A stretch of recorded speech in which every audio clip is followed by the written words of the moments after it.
Bonsoir à tous et à toutes.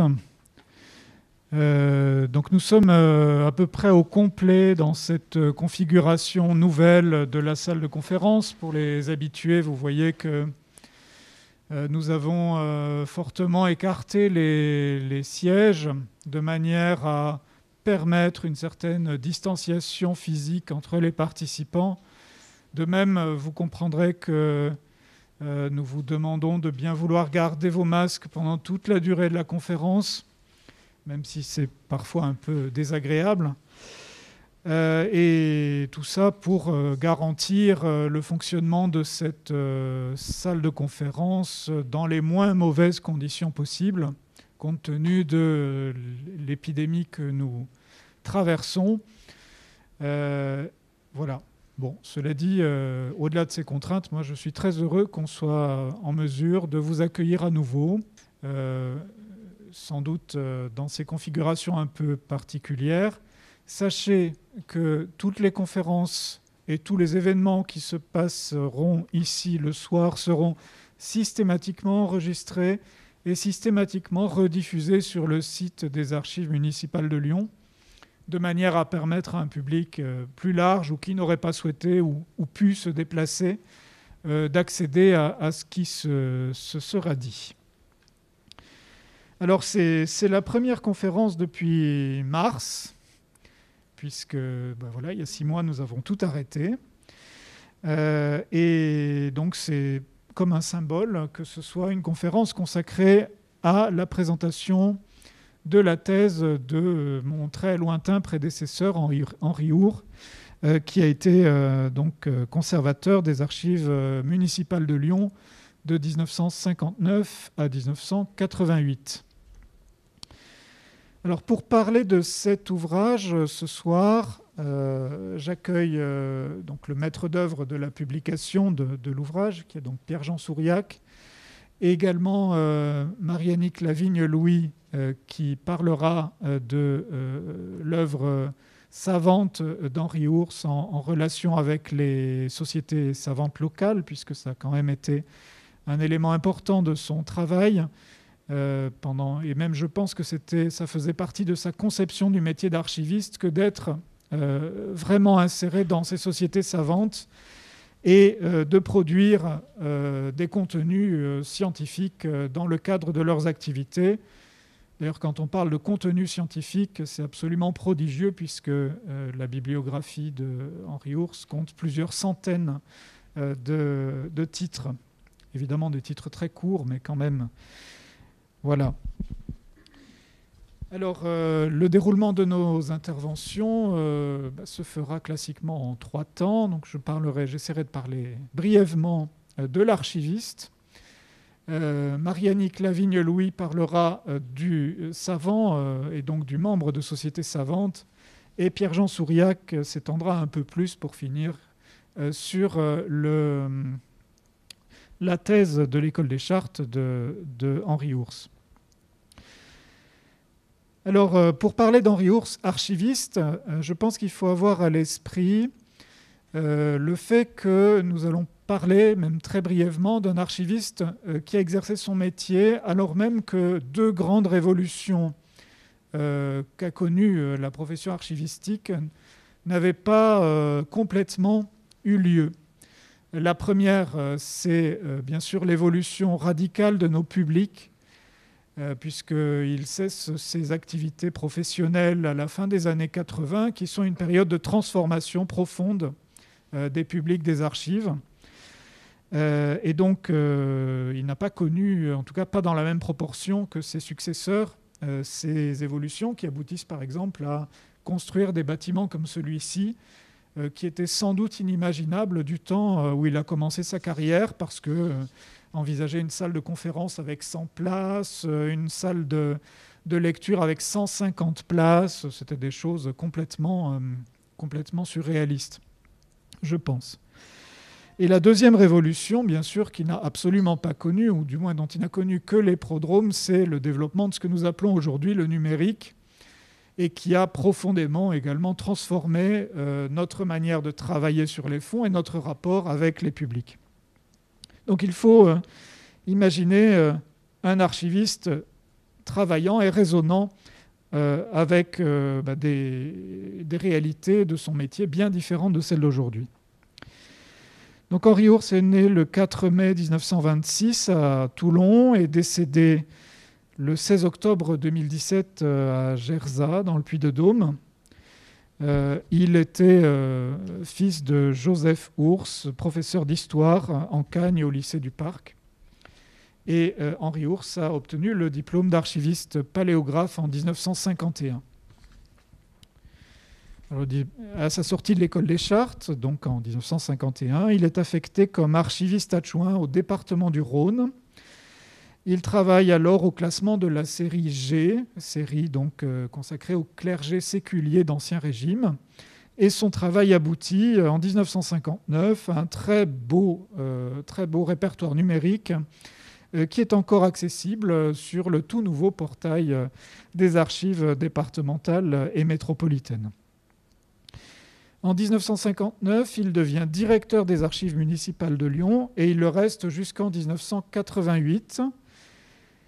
Et en fait, son travail, je peux dire, peut être caractérisé de trois manières. D'abord par son œuvre, je dirais, institutionnelle. Il a été donc chef d'un service qui, avant sa nomination, n'était pas un service autonome, qui était un service qui était rattaché à la bibliothèque municipale, avec une archiviste qui se trouvait être l'épouse du bibliothécaire de la ville de Lyon, et des moyens qui dépendaient de la bibliothèque.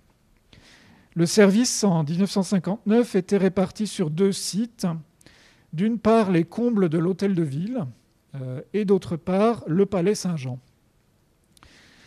La nomination d'Henri Ours en 1959 consacre donc l'existence d'un service autonome, mais d'un service aux très faibles moyens, puisque à sa nomination, on compte 3 personnes dans les effectifs des archives municipales de Lyon.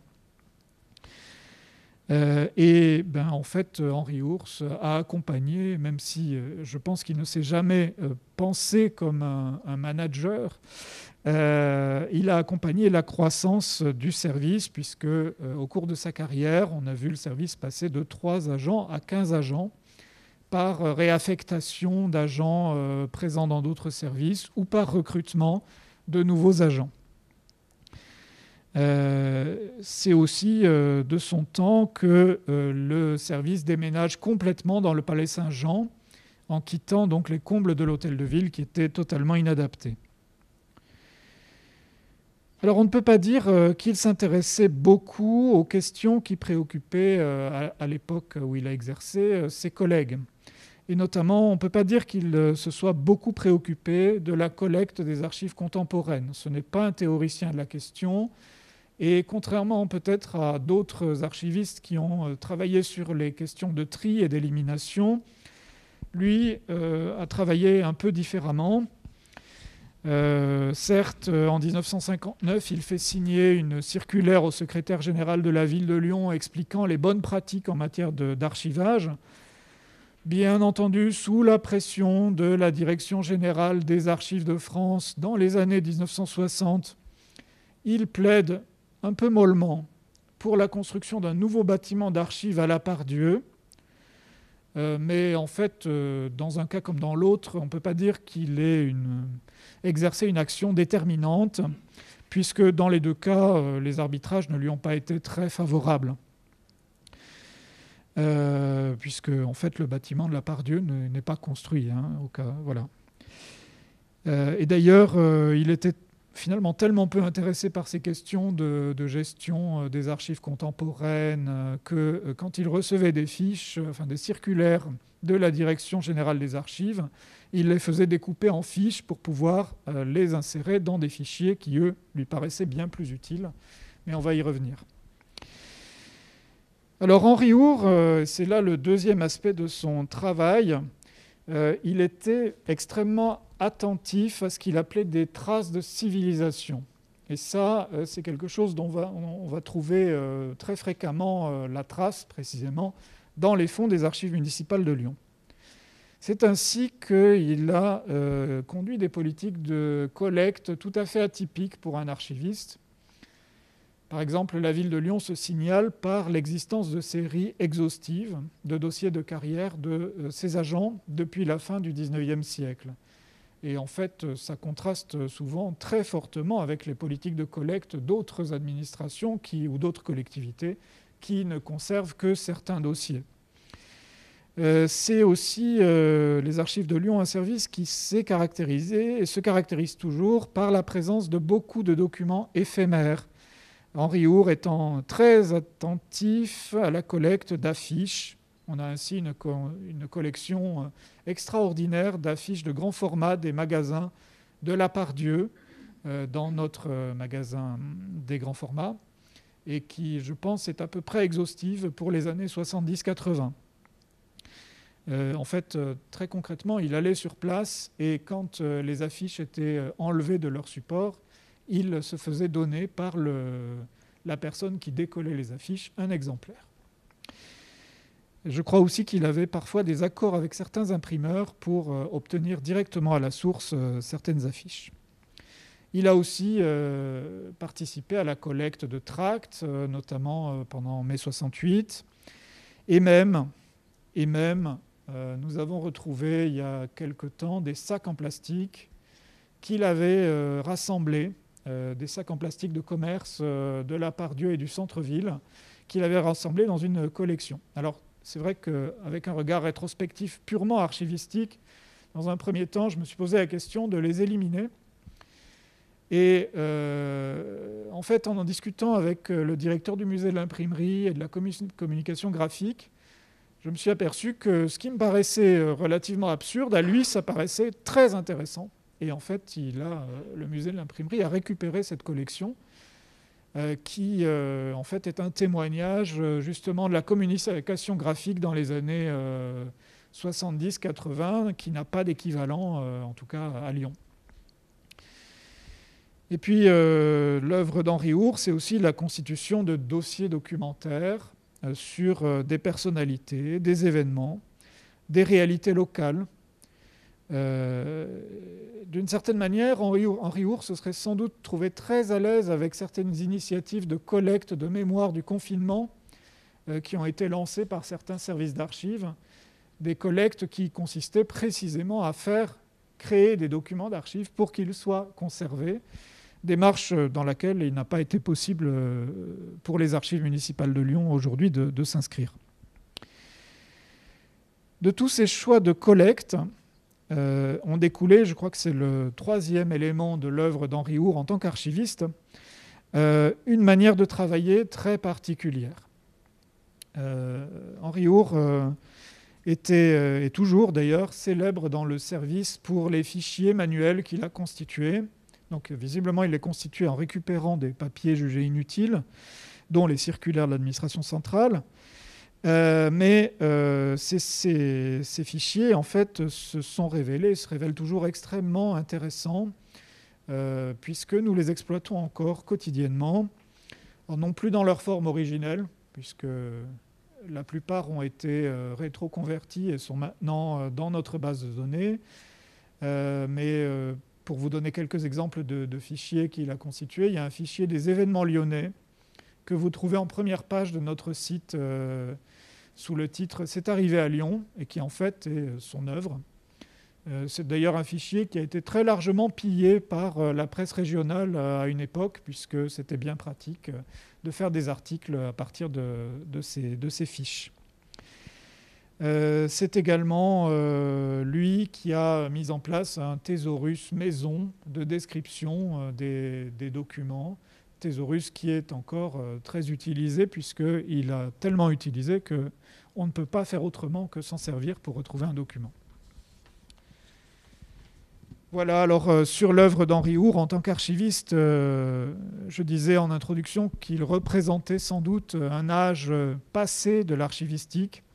Et malgré tout, Henri Our est quand même quelqu'un qui nous a été et qui nous est toujours très utile et qui est encore d'une certaine manière très présent dans le fonctionnement du service, puisque c'est son habitude de constituer des dossiers qui a servi par la suite de terreau à toutes les actions qui ont pu être menées en matière de développement culturel par les archives municipales de Lyon, puisqu'il avait un vrai talent de vulgarisateur qui s'appuyait sur cette activité de compilateur, pratiquement infatigable.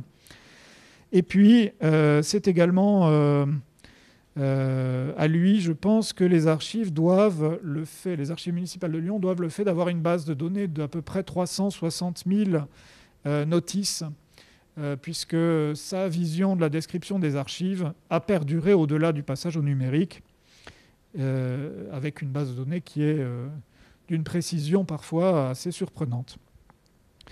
Voilà, donc Henri Ours, archiviste, eh bien, c'est quelqu'un dont je pense l'œuvre continuera de vivre, même si c'est de manière parfois un peu cachée.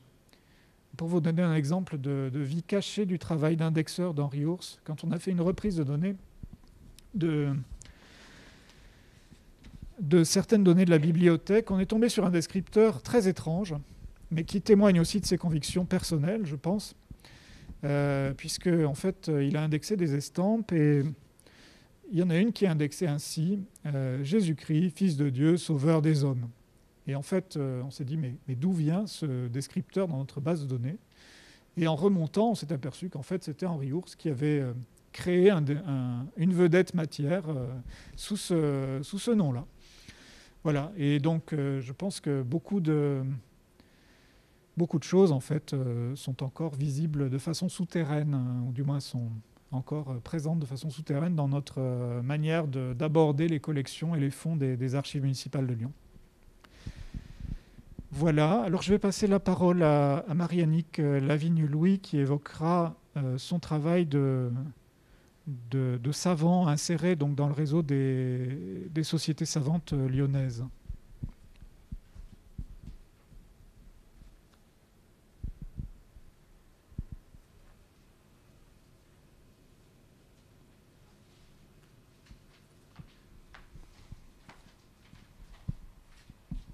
Je vous remercie de me donner la parole.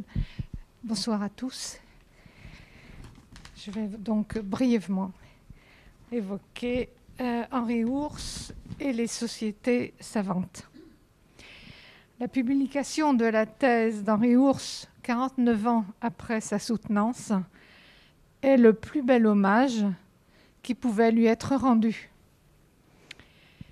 Discret et réservé, il n'était pas homme à se mettre en valeur, à chercher les honneurs, mais foncièrement attaché à l'histoire de sa ville et de sa région, à toutes les époques, et sous tous les aspects possibles, il n'a cessé d'enrichir ses connaissances et d'en faire profiter les autres.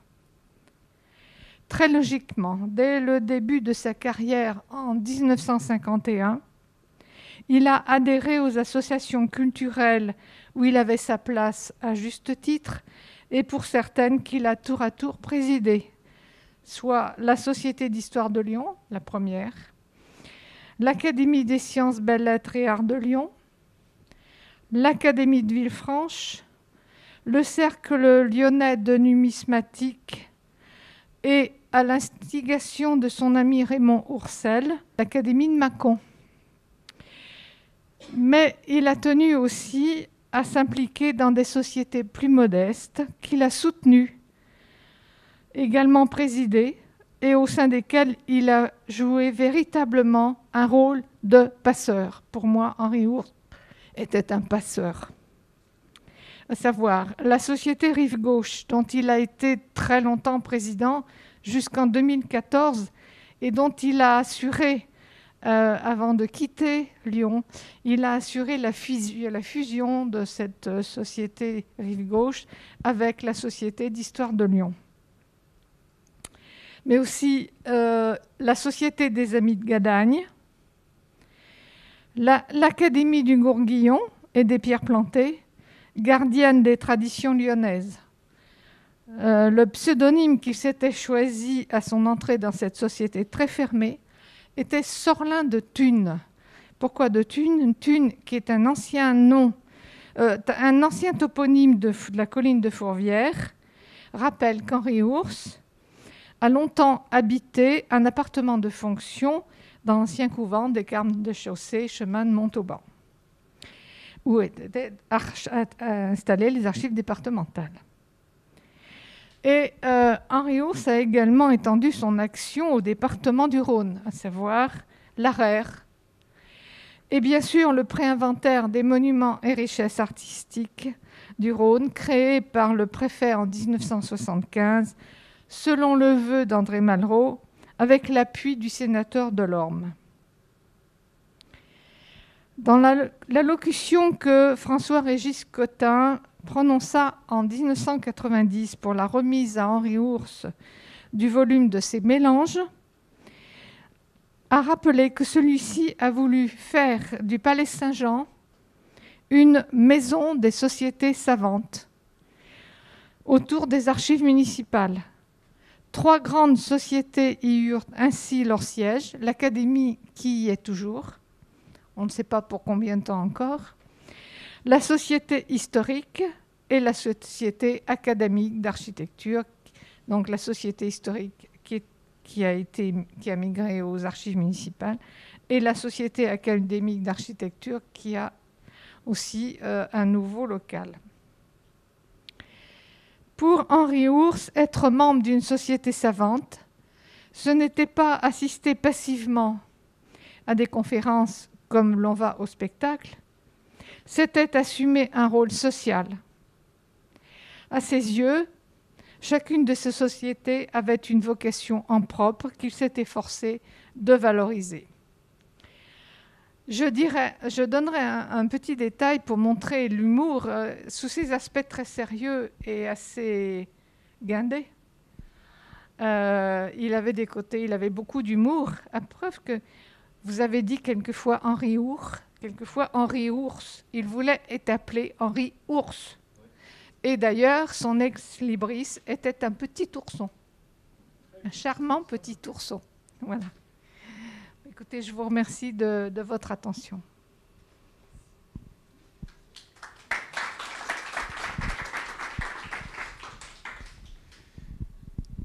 Je vais laisser la parole au maître d'œuvre de l'édition, donc Pierre-Jean Souriac.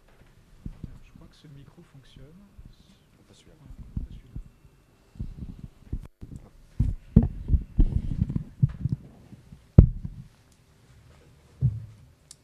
Donc, merci beaucoup pour vos présentations et l'accueil qui est réservé aux archives municipales pour la présentation de ce livre. Donc, après avoir vu Henri Ours, archiviste, Henri Ours au service des sociétés savantes lyonnaises et donc impliqué dans l'histoire de sa ville, je vous propose pour finir de nous plonger dans son livre et donc dans Henri Ours historien, première mouture, c'est-à-dire premier livre d'histoire qu'il a produit en début de carrière.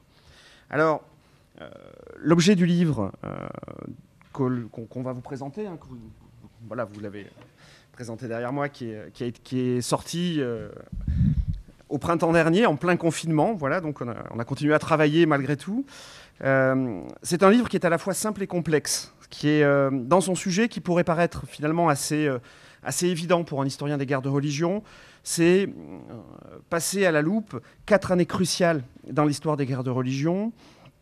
4 années, entre 1593 et 1597, qui virent une ville se pacifier, c'est-à-dire la fin des guerres et le retour, comme le dit le titre, à l'obéissance du roi, dans un processus qui, pour un historien du XXe ou XXIe siècle, semble finalement totalement acquis, puisqu'on sait bien que la monarchie henricienne a pacifié le royaume. Et donc Lyon, comme Toulouse, comme Marseille, comme tant d'autres villes ligueuses, s'est soumise à son roi, et donc c'est ce processus qui nous semble, qui pourrait, à première vue, pourrait paraître relativement simple. L'intérêt du livre, et c'est un de son objectif, c'est d'essayer de travailler sur les rapports politiques. Et c'est ça qui le rend particulièrement intéressant encore à la lecture actuelle, c'est travailler sur les rapports politiques internes à la ville, rétablir une relation entre un souverain honni pendant 4 ans, voir quels Lyonnais se sont impliqués, voir quels hommes du roi se sont impliqués, notamment Pomponne de Bellièvre. Et ce livre est donc l'histoire d'une soumission, l'histoire d'une reprise de dialogue, je ne dirais pas l'histoire d'une réconciliation. C'est peut-être parce qu'on s'arrête en 1597 et peut-être que la notion de réconciliation, le processus n'est pas à son terme. En tout cas, c'est la reprise d'un dialogue suite à une soumission. Et c'est là qu'est justement toute la complexité de la situation, parce que l'univers politique lyonnais ne change pas. Entre une ville ligueuse en 1593 et une ville soumise en son roi à 1597, on a les mêmes acteurs, on a les mêmes institutions. Et donc, ce sont des personnages qui réapprennent à parler ensemble et qui réapprennent, de fait, à accepter une domination politique dont ils se sont affranchis pendant 4 ans. Voilà donc l'objet de ce livre, qui est un livre dont le plan est chronologique. Hein, c'est une histoire qui est... On sent encore tout le poids de l'historiographie positiviste, c'est-à-dire qu'on rétablit le fait. Hein, le fait est extrêmement important dans l'écriture de l'histoire dans la thèse d'Henri Ours. Mais derrière cette histoire chronologique, il y a cette idée d'essayer de comprendre comment un dialogue parvient à se renouer. Alors, afin de clarifier ce qu'on aborde dans ce livre, mon premier temps d'exposé sera d'abord un rappel des événements très, très rapides qui sont évoqués dans ce livre, afin qu'on sache à peu près de quoi on parle. Première chose, c'est que la ville de Lyon a basculé dans la Ligue durant l'hiver 1589. Elle s'est d'abord révoltée contre le roi Henri III suite à l'assassinat du duc de Guise et de son frère à Blois lors des États généraux en décembre 1588. Et la ville de Lyon, qui était déjà travaillée par les réseaux ligueurs avant cela, achève de basculer dans la révolte. Et donc, en janvier et février 1589, la ville fait le choix de ne plus reconnaître Henri III et de basculer dans ce qu'on appelle la Sainte Union, ou la Ligue, qui est un mouvement national dont le cœur et l'âme est situé à Paris, mais qui est en réalité un mouvement très décentralisé. En fait, les Lyonnais sont totalement autonomes.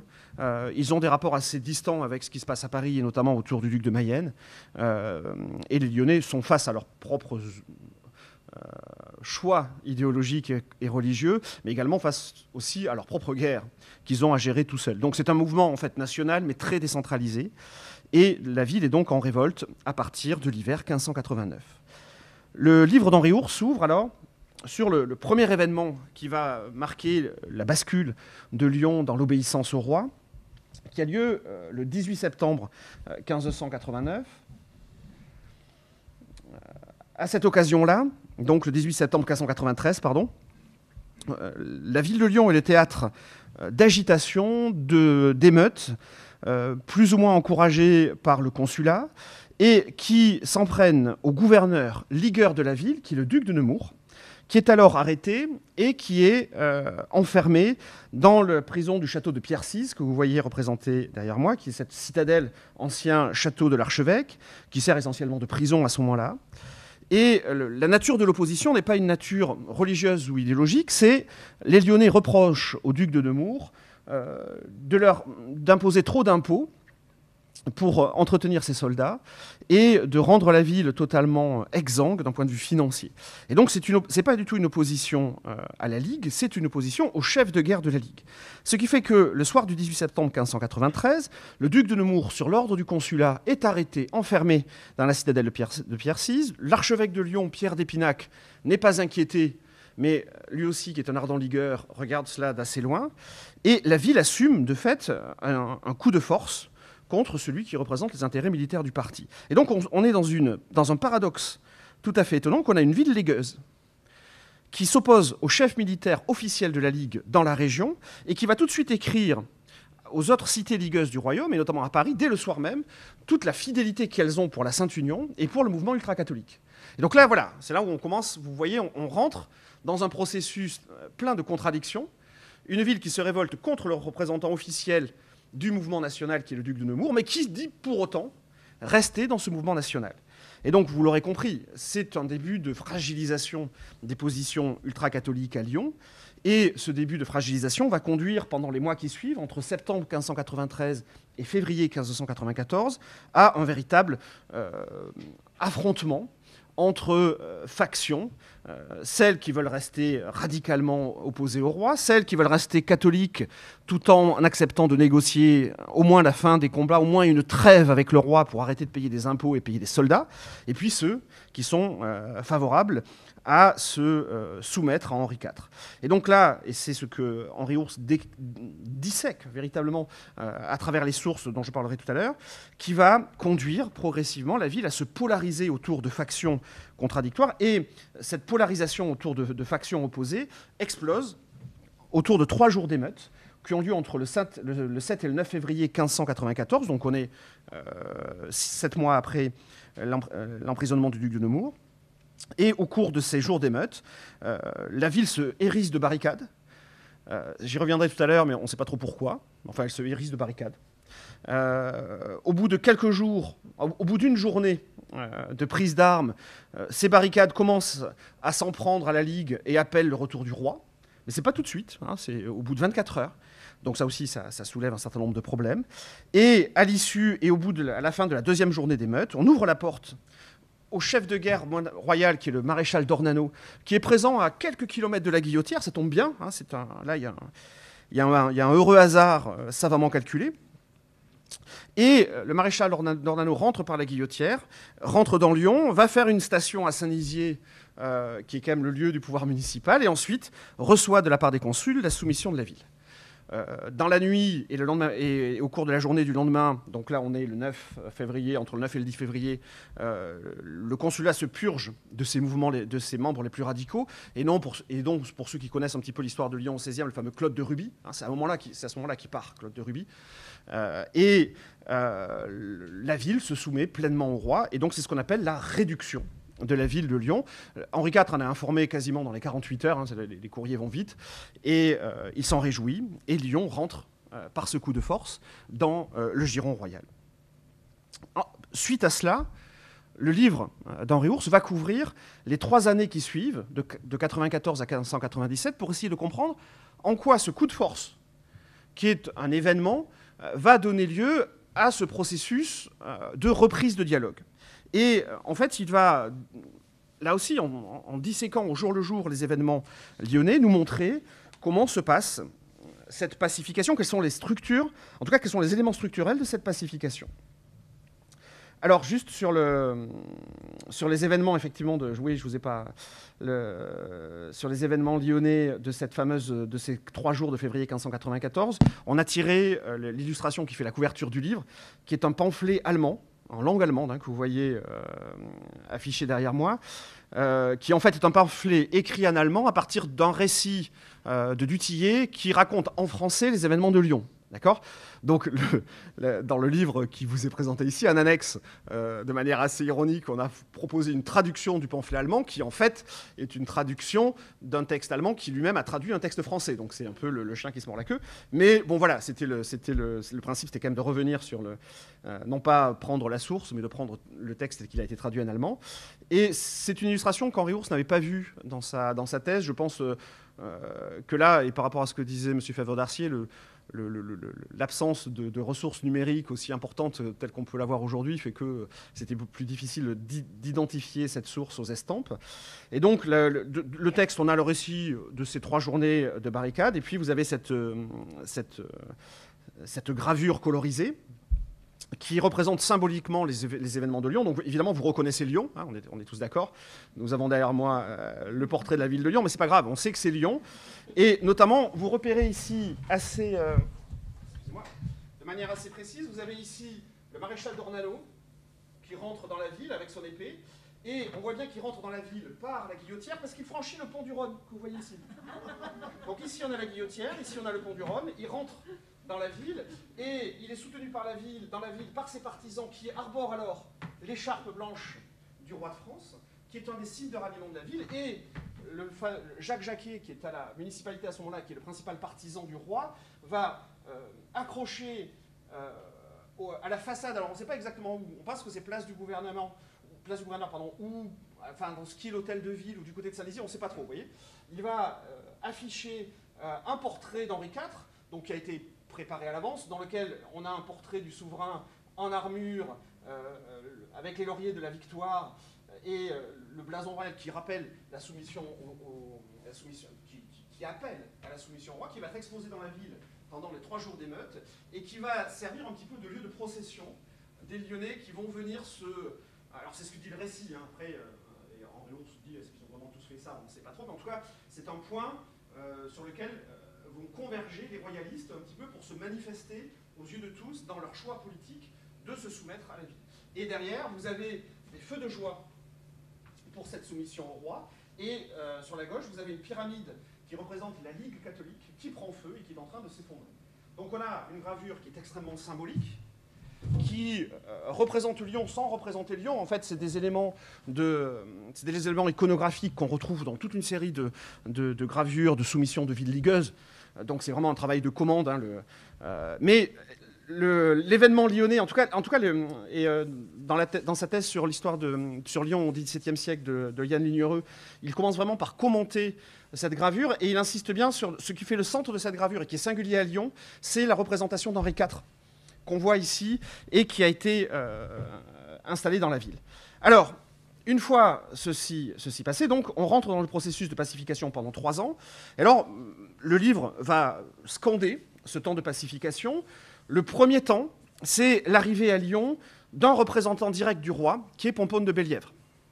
Pomponne de Bellièvre, qui est le fils de Claude de Bellièvre, celui qui a trouvé les tables claudiennes, celui qui a été consul de la ville de Lyon. Donc c'est un Lyonnais, mais c'est un Lyonnais qui a fait sa carrière à la cour, qui est diplomate, qui a assumé un certain nombre d'ambassades, qui est dans la chancellerie royale et qui, en 1599, après sa mission lyonnaise, sera chancelier de France. C'est-à-dire le plus haut officier, le premier officier de la couronne. Donc c'est quelqu'un qui a une carrière assez remarquable et qui a la confiance d'Henri IV. Donc Henri IV envoie un de ses proches à Lyon, qui est aussi un Lyonnais.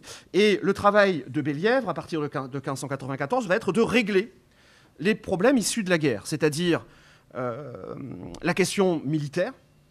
La ville est toujours en guerre, hein, parce que le royaume de France n'est pas pacifié. Puis je vous rappelle que à ce moment-là, on est en guerre aussi contre la Savoie, que Lyon est place frontière face à la Savoie. Donc il faut des canons, il faut des murailles, il faut des soldats. Donc il faut continuer à percevoir de l'argent. Et quand on sait que Lyon s'est révolté contre le duc de Nemours parce qu'il demandait trop d'engagement militaire de la ville, là, on marche sur des œufs. Ensuite, il faut régler la question financière d'une ville extrêmement endettée. Il faut régler également la question du pilotage de la ville, et notamment la façon dont s'organise le consulat. Et c'est Bellièvre qui va être à l'œuvre dans la réforme des institutions municipales, puisque, vous le savez, je pense, en 1595, l'organisation de la municipalité de Lyon change complètement par ce qu'on appelle l'édit de Chauny, C-H-A-U-N-Y. On passe de 12 consuls élus pour 2 ans de manière alternative, à 4 échevins et un prévôt des marchands sur le Moselle parisien, avec une transformation du système des conseils. Donc on a quand même une réforme assez profonde et qui est mise en place à ce moment-là. La deuxième étape dans ce processus de réconciliation, c'est la venue du roi lui-même. Du roi, et là vraiment c'est le moment où la ville va se soumettre pleinement et où le roi va montrer tout le pardon. Et donc c'est son pouvoir de grâce en fait qu'il donne à la ville. Et donc c'est en septembre 1595, la venue d'Henri IV à Lyon. Et puis troisième étape, alors là ça j'ai pas d'image. Troisième étape, c'est une fois que on a envoyé un commissaire royal, le roi est venu lui-même. Il faut finir de trancher tous les différends issus du temps des guerres, et on envoie les représentants de la justice, de la plus haute cour souveraine, de la cour souveraine dont dépend Lyon, qui est le Parlement de Paris, puisque la cour d'appel, la cour souveraine dont dépend Lyon est à Paris, c'est le Parlement de Paris, et le Parlement de Paris vient à Lyon tenir ce qu'on appelle les grands jours, entre la fin de l'été et l'automne 1596, dans un but de règlement des conflits et des différends entre les Lyonnais au civil. Bon, autant vous dire que tout cela n'a pas fonctionné totalement. Hein. Quand je vous le décris comme ça paraît un processus de pacification idyllique où tout le monde s'est réconcilié. Les grands jours sont partis avant d'avoir tout jugé. Le roi est parti tout en laissant des gens frustrés. Pomponne de Bellièvre a abandonné son poste pour faire... Bon, bref. Mais vous voyez comment on met en place des outils progressifs de manière à reconstituer cette entente. Et, dernier point sur cette mise au point chronologique, tout cela se fait avant l'édit de Nantes. Et donc, je vous invite à réfléchir sur le fait que quand on dit que les guerres de religion se sont achevées avec l'édit de Nantes, vous comprenez que c'est faux en fait. L'édit de Nantes, c'est un ultime texte qui organise la coexistence entre catholiques et protestants, mais dans le cas de Lyon, comme dans le cas de la plupart des villes ligueuses, excepté Nantes, puisque Nantes se soumet le jour de la signature de l'édit de Nantes, c'est pour ça que l'édit est signé à Nantes, mais à part la ville de Nantes où il y a une concomitance de dates, toutes les autres villes ligueuses françaises, en fait, se sont soumises bien avant, et le processus de retour à la normale, d'abandon de la guerre civile, est un processus qui a été long et souvent antérieur à 1598 et à cet édit de Nantes. Voilà pour le cadre chronologique. Alors je vais vous laisser la chronologie derrière moi pour dans la suite de l'exposé pour vous y reporter en cas de... Voilà, comme ça au moins. Mais on ne traite pas en termes d'événementiel. On n'a pas beaucoup plus de grands événements dans ce livre, qui est quand même un livre assez copieux, qui fait plus de 300 pages, mais qui, autour de ces événements, va essayer de démêler tous les écheveaux des acteurs, des causes et des conséquences. Ainsi, les objectifs de l'historien dans ce livre, temps suivant de réflexion, Henri Hours cherche à traquer quasiment au jour le jour les prises de position des différents acteurs. Ça, c'est sa position méthodologique qu'il donne dès son introduction. Il relève les contradictions. Lyon, c'est une ville catholique, une ville ligueuse qui se soumet à Henri IV. En se soumettant à Henri IV, elle refuse toujours la présence de protestants dans sa ville. Et tout en se soumettant au roi, elle refuse de l'aider dans sa guerre. Donc, il va dégager tout un faisceau de contradictions et il va essayer de savoir comment est-ce que des institutions peuvent tenir dans cette position contradictoire. Et ainsi, la thèse qui faisait autorité sur l'histoire institutionnelle lyonnaise du XVIe siècle, quand Henri Hours rédigeait sa thèse, c'est la thèse de Maurice Paillasse sur le sénéchal présidial de Lyon, qui est une thèse d'histoire du droit, qui est une très belle thèse, mais qui est une thèse très institutionnelle. Donc si vous voulez savoir combien il y avait de secrétaires, de notaires et de greffiers au sénéchal de Lyon au milieu du XVIe siècle, il n'y a pas de souci. Mais c'est une thèse, de fait, dont il veut se démarquer. Et ça, c'est un choix méthodologique qu'il fait dès le début, et qui est assez moderne dans ce livre. C'est le souci de suivre les acteurs des événements lyonnais, et non pas en fonction de leur engagement, et non pas en fonction de l'état dans lequel ils se trouvent, ou en fonction de leur rang. Le modèle qu'a Henri Hours quand il rédige ce livre, je pense, il ne le dit pas, enfin il le cite, mais je pense que c'est la thèse d'Henri Drouot sur Mayenne et la Bourgogne, qui, d'un point de vue historiographique, est la première très grande thèse où justement on va étudier Mayenne et ses réseaux avant d'étudier le Parlement de Bourgogne et la noblesse. Vous voyez, on passe par les hommes. Et cette idée, c'est la même, c'est-à-dire que on ne va pas étudier les institutions pour elles-mêmes, et on a parfaitement conscience que les institutions ont leur poids, mais les institutions jouent un rôle quand elles ont des acteurs qui leur permettent de jouer ce rôle. Et donc, en fait, une institution est puissante, une institution est efficace, et notamment le consulat de Lyon, si, à l'intérieur de cette institution, l'engagement individuel de ses membres lui permet d'occuper cette place-là. Et donc, ce n'est pas étudier des rapports politiques autour de rapports institutionnels stricts, mais c'est étudier des rapports politiques autour des institutions et des gens qui permettent à ces institutions d'avoir un rôle dominant ou au contraire de s'effacer. Voilà. C'est ce qu'il appelle, Henri Hours, là je le cite, une réalité mouvante. L'institution existe, vraiment le mot réalité mouvante est assez bien trouvé. L'institution existe, mais elle n'est que ce que les hommes en font. Et on ne peut pas comprendre une action politique sans s'intéresser à la façon dont les acteurs locaux investissent cette institution. Du coup, l'angle d'observation de ce livre, et c'est pour moi son intérêt principal, y compris dans l'établissement du cadre chronologique, c'est qu'on inverse le point d'observation.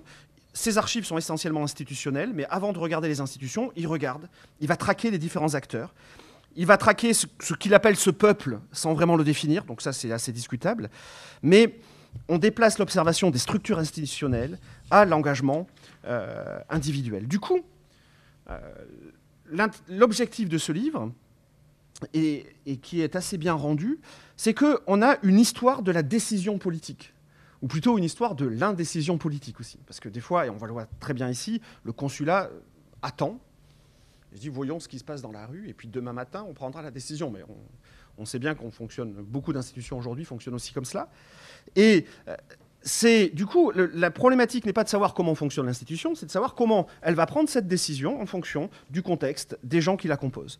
Donc une histoire de la décision politique, une histoire de l'engagement, plus qu'une histoire institutionnelle, c'est le postulat méthodologique de base d'Henri Hours, c'est ce qui rend ce livre assez moderne pour 1951. Et c'est ce qui, de fait, pour moi, en tant qu'historien du XXIe siècle, le rend le plus intéressant. C'est-à-dire voir les Lyonnais de la deuxième moitié du XVIe siècle au travail. Alors, les sources qu'il a utilisées pour ce livre, après, c'est aujourd'hui des sources extrêmement classiques, mais même à l'époque, hein, il y a trois pôles documentaires. Le premier, c'est le pôle des archives municipales, avec une étude exhaustive des délibérations des 4 années concernées, une étude exhaustive de la correspondance de la ville pour également les années concernées, une étude moins exhaustive de la comptabilité, mais il est quand même allé les voir, et puis de temps en temps, un petit peu il va piocher dans la série EE et des archives militaires. Donc on a le premier élément documentaire, c'est la ville de Lyon, et donc le livre, le point de vue de l'archive, c'est le point de vue de l'institution municipale. Et ça, il ne faut pas s'y tromper. Quand on lit ce livre, la base, 60% de la documentation provient d'une production municipale. Donc on a le point de vue des consuls, on a le point de vue d'une administration municipale au travail. Je ne dis pas que c'est un point de vue qui n'est pas bon, mais attention, hein, tout le monde n'a pas forcément le même jugement sur les événements. Donc, mais c'est un biais que doit prendre l'historien, c'est-à-dire travailler avec ses sources, les mettre à distance et les critiquer. Mais de fait, le premier pôle de documentaire, qui est aussi le principal, c'est le pôle documentaire municipal. Ensuite, le deuxième faisceau de sources qu'il utilise, c'est toute la correspondance des représentants du roi. Donc Paimpont de Bellièvre, dont je vous ai parlé, mais il y a aussi Méry de Vic, Jacques de Lafin. Il y a toute une série de grands officiers de cour qui viennent à Lyon, qui laissent une correspondance assez abondante qu'il a retrouvée à Paris.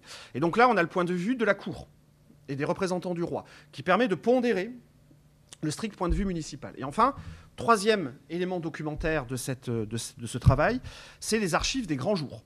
Les archives des grands jours, c'est-à-dire c'est quand le Parlement est venu pour juger les procès entre les Lyonnais à l'issue des guerres de religion.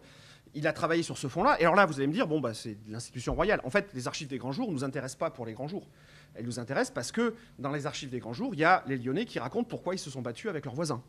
Et donc on a un point de vue qui n'est pas un point de vue municipal, qui est le point de vue, pas forcément des gens de la rue, mais qui est un point de vue passé par le prisme de la justice, d'une motivation individuelle de gens de Lyonnais qui se sont retrouvés dans la rue. Et la source judiciaire nous permet d'accéder un petit peu à un témoignage, alors là aussi très biaisé, mais malgré tout un témoignage de ce qui se passe au moins dans les quelques consciences lyonnaises à ce moment-là.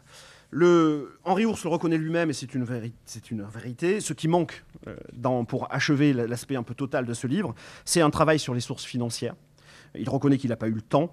Je ne suis pas sûr non plus que c'était un passionné de dépouillement de comptes. Je pense qu'il aurait pris un temps fou, parce qu'il est quand même très méticuleux. Et l'aspect financier de la pacification, qui aujourd'hui encore n'est pas faite, cette histoire-là, manque un peu à ce livre, et c'est une de ses faiblesses principales, qui en fait un livre d'histoire politique, et qui, de fait, aborde la problématique de la réconciliation sur la problématique sur la création du lien politique. Alors, pour finir sur cet exposé, les points forts du livre. Donc, on a vu la chronologie, l'objectif de cette histoire politique, les sources et les méthodes. Donc, les points forts du livre. Premier point fort de ce livre, donc, c'est la question de l'engagement individuel. En fait, Henri Ours prend un risque énorme, que les historiens prennent difficilement, mais des fois qu'ils font, c'est-à-dire qu'il va essayer de créer des catégories de Lyonnais engagés dans cette fin des guerres de religion. Il distingue 3 catégories. Il distingue d'abord les neumouristes, c'est-à-dire les catholiques intransigeants qui soutiennent le duc de Nemours, et qui est en prison depuis septembre 1993. Ensuite, il y a le groupe des ligueurs, c'est-à-dire des ultra-catholiques qui n'aiment pas Nemours, mais qui n'aiment pas non plus Henri IV, et qui ne savent pas trop quoi faire. Et puis, il y a le groupe des royaux, qui, eux, soutiennent Henri IV tout en étant des bons catholiques, parce que les protestants, il n'y en a pas. Et donc, il définit 3 catégories. Et ces gens-là, il va passer son livre à les traquer, à faire des listes. Et il y a un appendice à la fin du livre où, justement, il essaie de reprendre tous les notables lyonnais en montrant à quel groupe ils appartiennent. Et comme toujours, quand on fait ce type de travail en histoire, il y a les bonhommes qui changent de parti. Il y a des gens qui sont dans l'un et dans l'autre. Il y a des gens qui sont dans aucun des 3.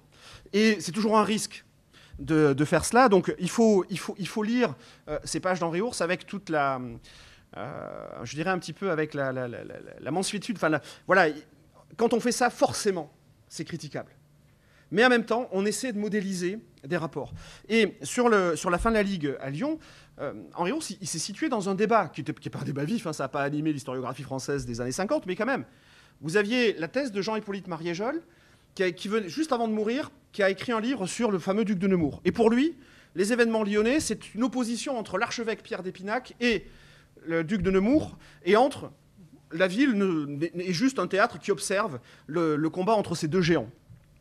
Ensuite, vous avez, après la thèse d'Henri Ours, la thèse de Richard Gascon, qui dit que ce qui se passe à Lyon, c'est simplement la revanche des gens de finance, des gens de loi, pardon, contre les marchands. C'est-à-dire que pendant la prospérité lyonnaise de la Renaissance, le pouvoir est entre les mains des marchands, et que pendant les guerres de religion, on observe que les gens de loi vont prendre le dessus sur ces marchands, et c'est eux qui vont occuper les postes de pouvoir, et qu'en fait, la Ligue est le triomphe de ces gens de loi.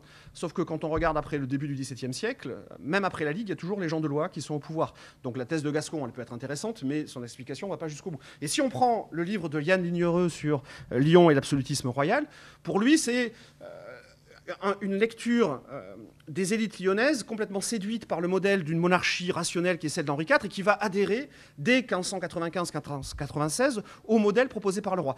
Donc si vous voulez, quand on regarde l'historiographie de ces engagements ligueurs, même pour Lyon, qui n'est pas une ville qui a suscité énormément d'études, en fait, vous voyez, on a déjà, chaque historien a son point de vue. La position d'Henri Ours, c'est la façon dont le consulat va être acteur de cet événement-là. Il ne va pas donner de modèle.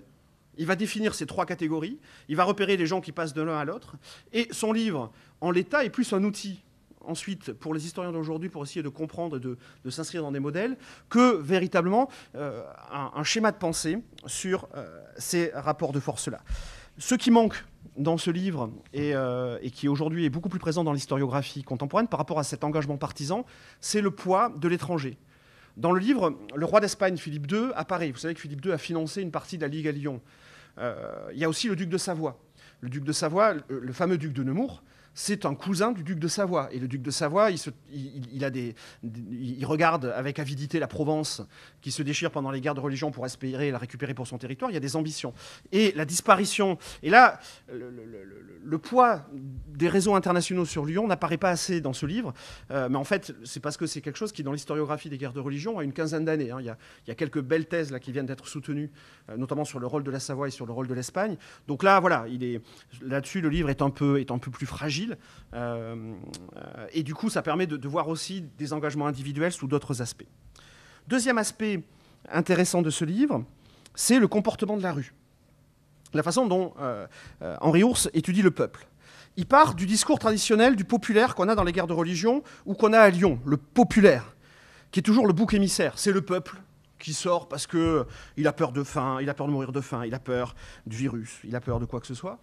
Et il sort dans la rue et il provoque une révolte. C'est ce qu'on a vu pour la Grande Rébelle en 1529, et c'est ce qui menace la stabilité de la ville. Ça, c'est un discours traditionnel qui est généré à Lyon et qu'on a habituellement dans les guerres de religion. C'est une guerre civile dans laquelle le populaire laisse libre cours à ses passions, et ses passions, c'est un dérèglement complet des affaires, le bouc émissaire parfait.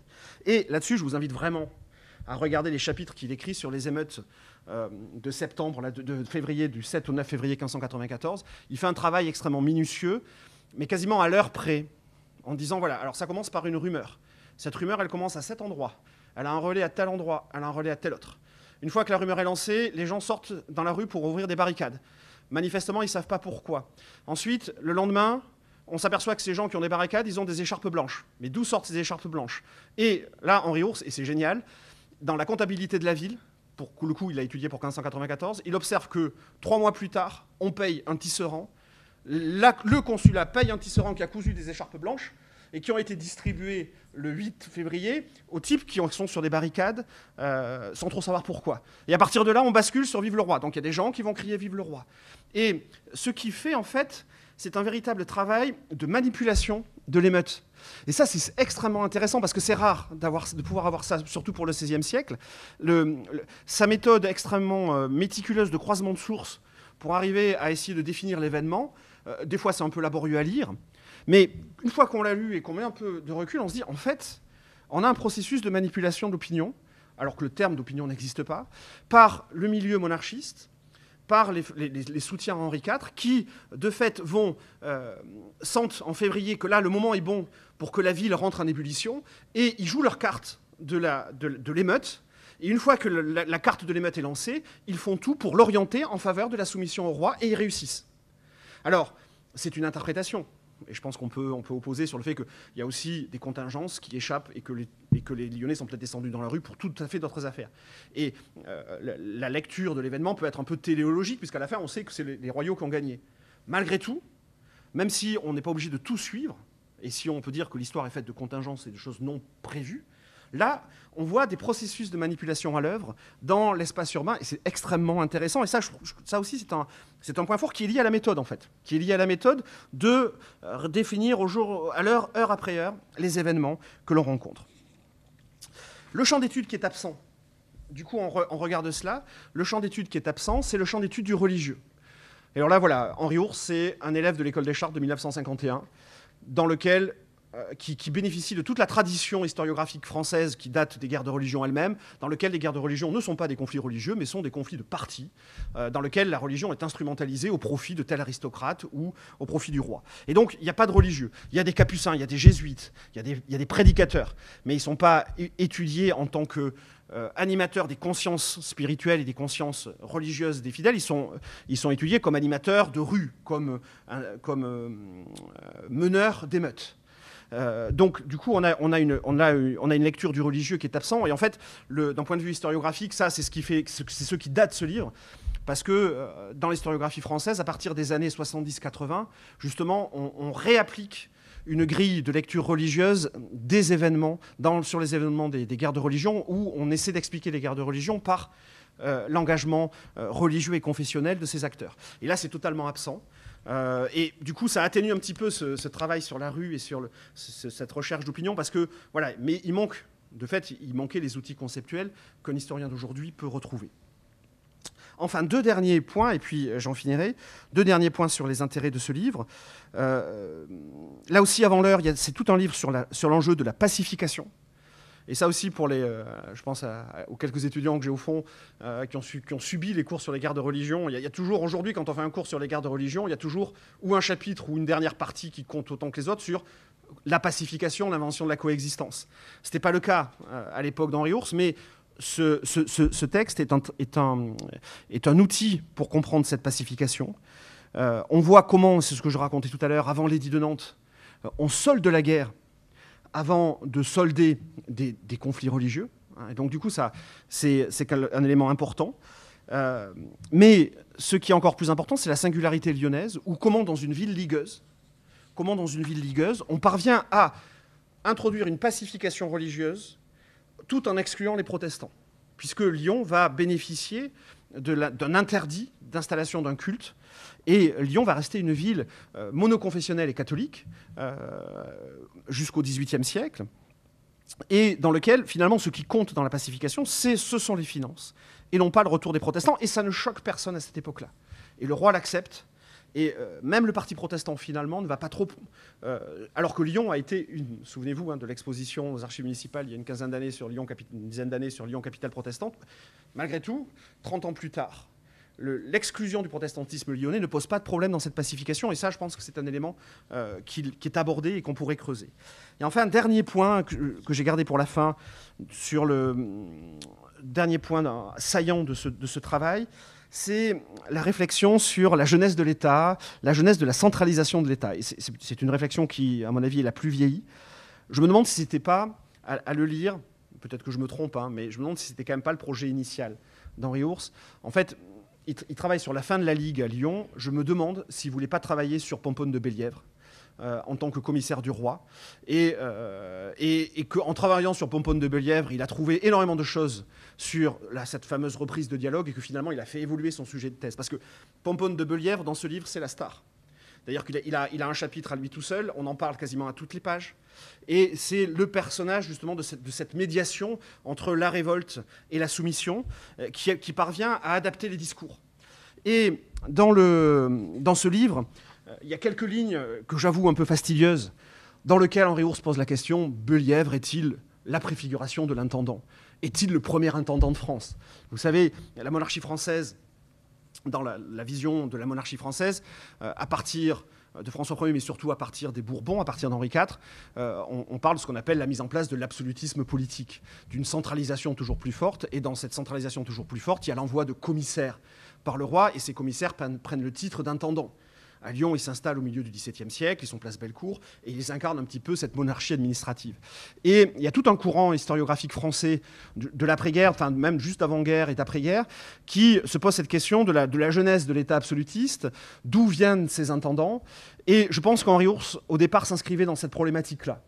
Alors aujourd'hui, cette problématique, elle est un peu vieillie, parce qu'en fait, on a eu des travaux d'historiens postérieurs qui ont montré qu'en fait, la pratique du commissaire, l'envoi d'un homme du roi pour contrôler des provinces, en fait, ça commence dès le XVIe siècle, avec des maîtres des requêtes.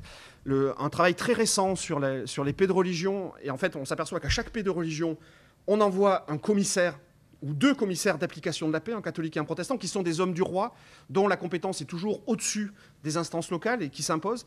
Et donc, en fait, ce qui est Pomponne de Bellièvre à Lyon, ce n'est pas autre chose que la continuité d'envoi de commissaires qui existe finalement depuis quasiment un siècle à ce moment-là, et qui certes préfigure l'invention de ce que va être l'institution des intendants, mais de fait qu'il n'est pas le premier, il n'est pas le seul, et on s'inscrit plutôt dans un processus d'un royaume qui commence davantage à s'agréger, à être mieux contrôlé par son roi, avec une administration qui devient plus pléthorique, en tout cas qui devient plus nombreuse, plutôt que dans une véritable rupture et dans une innovation institutionnelle. Donc cet aspect-là, je pense que... Et donc du coup, il y a des pages. Bellièvre était-il un intendant? Je pense que ces pages sont datées, elles sont intéressantes pour une certaine historiographie, et ce n'est pas le côté le plus intéressant du livre. Voilà, donc... Vous l'aurez compris, c'est un livre qui méritait amplement d'être édité. Donc je suis très heureux déjà d'avoir pu avoir le manuscrit et d'avoir eu l'autorisation de la famille et puis le soutien du Lara pour pouvoir publier ce travail. Je vous invite à le lire pour ce qu'il est, c'est-à-dire une thèse extrêmement sérieuse de 1900, avec les outils intellectuels et historiographiques de 1951, assez innovante pour 1951, avec aussi ses retards. Et puis, et là je pense aux étudiants qui sont au fond, c'est une magnifique leçon pour nous tous historiens, c'est-à-dire que ce livre, c'est l'art de la collecte des sources. Quand on vous dit, dans vos mémoires de master, croisez les sources avant d'affirmer quoi que ce soit, pour définir un événement sur une demi-journée, je pense qu'Henri Ours croise au moins 5 sources à chaque fois, ce qui fait des notes de page extrêmement longues, ce qui fait un texte souvent, même s'il est assez enlevé, qui des fois peut être un peu, bon voilà, il ne faut pas le lire à 3 heures du matin, mais ça reste un travail d'historien, une méthode de l'établissement du fait qui est toujours d'actualité et que je trouve assez brillante. Je vous remercie.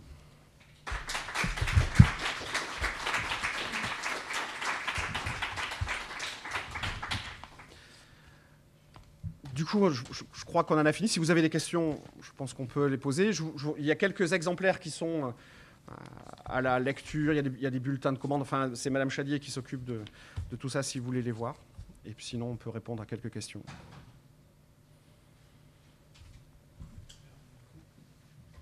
Hop. Non, celui-là, je crois. Je sais répondre. Regardez celui-ci va bien. Celui-ci fonctionne. Est-ce qu'il y a des questions dans la salle? Ça permet en fait aussi d'enregistrer vos questions. C'était pour savoir comment la thèse, à l'époque où elle est sortie, a été accueillie par les autres historiens de l'époque. En fait, elle n'a pas été accueillie, parce que la thèse d'École des Chartes est une thèse qui n'est pas publiée. C'est pour ça qu'elle est inédite. C'est pas par rapport à sa qualité, c'est-à-dire que... mais ça, je pense que M. Favre-Darcier pourra confirmer. Il me semble que la thèse d'École des Chartes pouvant donner lieu à une thèse ensuite de plus grande ampleur, elle n'est pas communiquée pour éviter et qu'elle reste confidentielle. Donc on a il y a l'annonce de soutenance dans ce qu'on appelle la position des thèses de l'École des Chartes. On a un résumé, mais la thèse en elle-même reste confidentielle. Donc c'est ça. Voilà.